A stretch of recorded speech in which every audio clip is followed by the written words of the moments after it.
আব্দুর রহমান দেখ, এটা আমার বাড়ি, পুরো 1 কোটি টাকা দিয়ে বানাইছি। আমি তোকে বলছিলাম না বড় হয়ে অনেক টাকার মালিক হব। এখন দেখ আমি কত বড় লোক।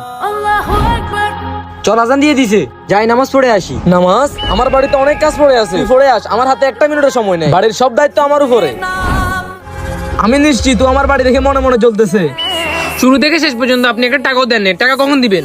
আরে সাফরান, তুমি আজকে ফজর নামাজ পড়তে আসো নাই কেন? আরে ও আমার বন্ধুর সাথে জোর গলায় কথা বলতেছে কেন?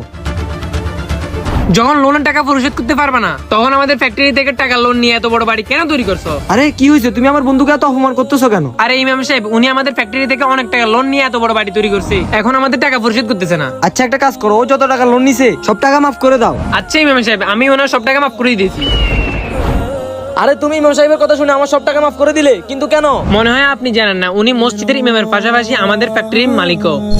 কি? আমি আর মনে করছি আমার বাড়ি গাড়ি দেখে চলতেছে। ভিডিও ভালো লাগলে একটা লাইক দিন।